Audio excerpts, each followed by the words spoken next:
10, 9, ignition sequence start.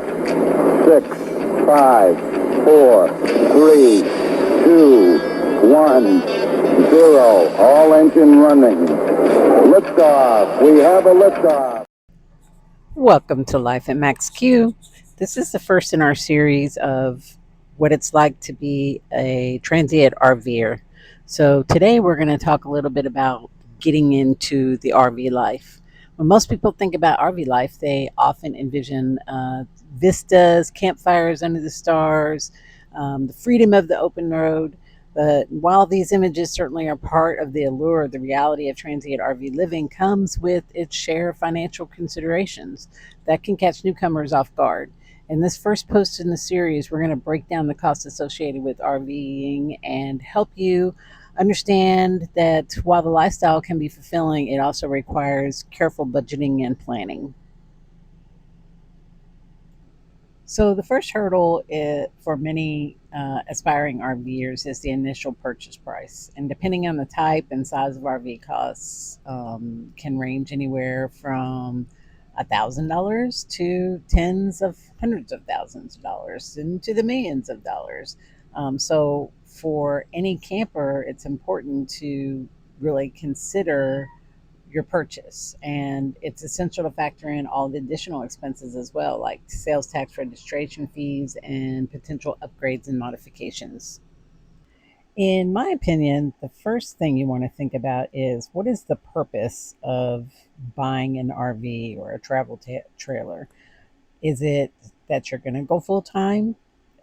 You're going to go 6 months at a time. You're going to be a snowbird. You want to live in Florida 6 months out of the year. You want to travel around the country, see things. You want to visit family in other states.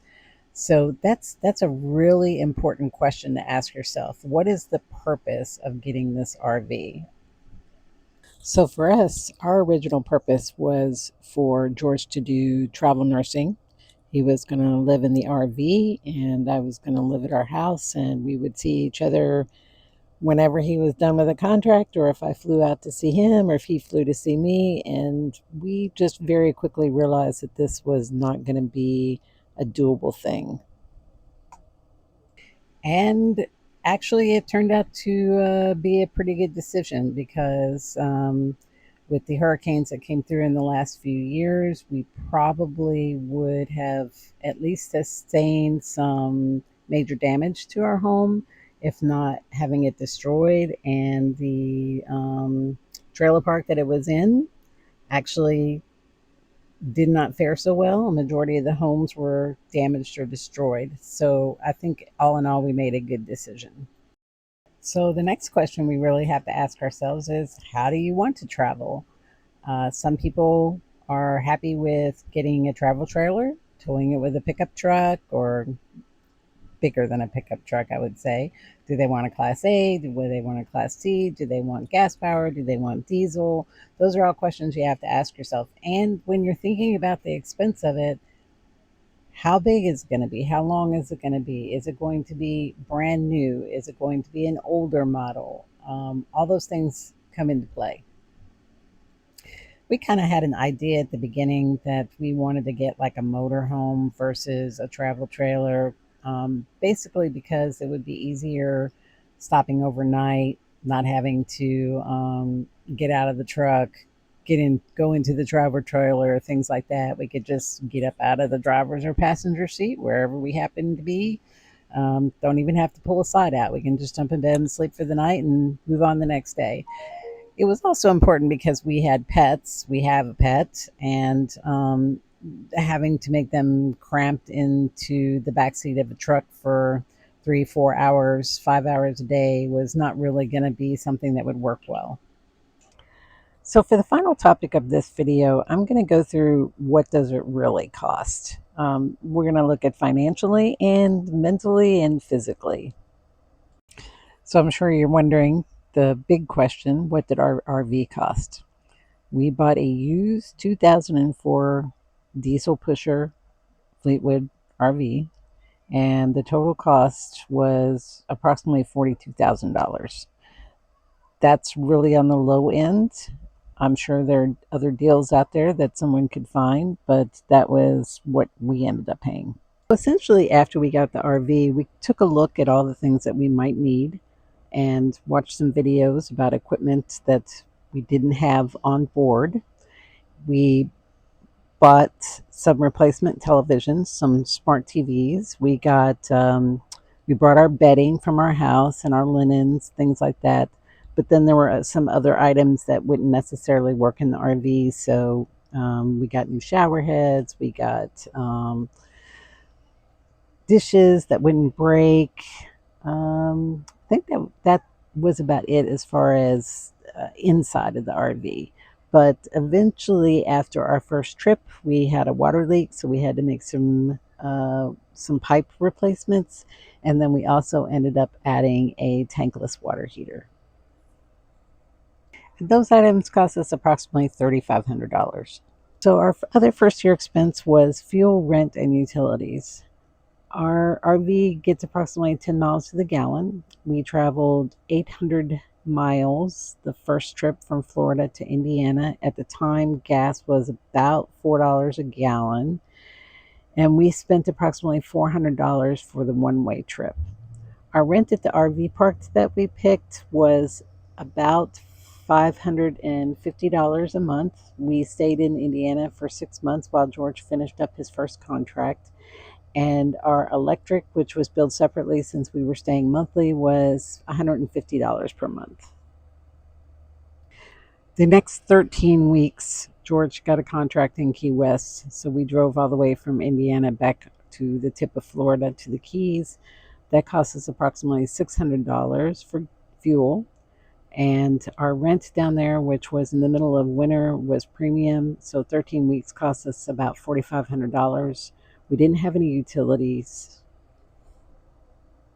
And of course, we had our regular expenses, which was gasoline for the vehicle for George to get back and forth to work, groceries, entertainment, insurance. And the last 13 weeks of the year, we ended up traveling from Key West all the way to New Mexico and spent a year and a half in New Mexico and Arizona. So our trip there cost us about $1,100 in fuel. We just stayed overnight in different places and drove approximately 4 to 5 hours a day. So it took us a week and a half to get there.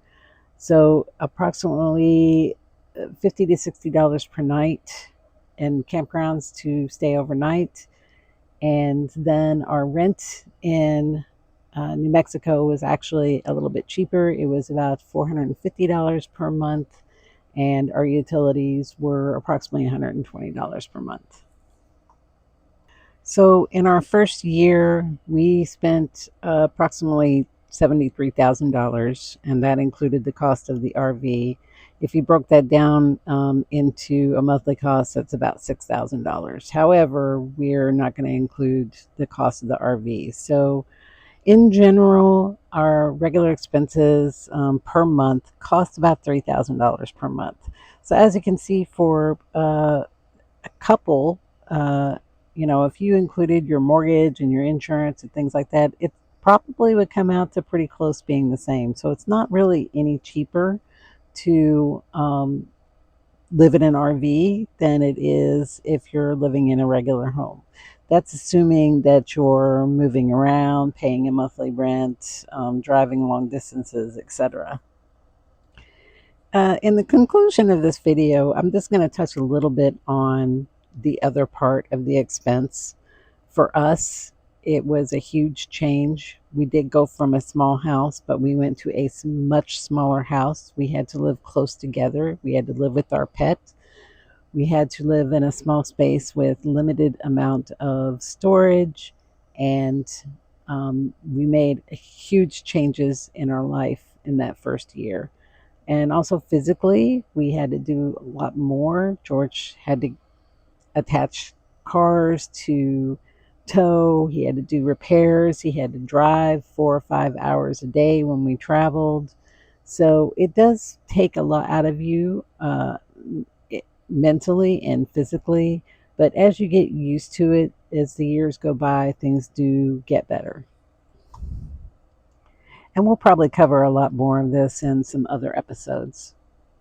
Thank you so much for checking out this video. We hope that you enjoyed it or found it interesting. If you did, please click on the like button or subscribe.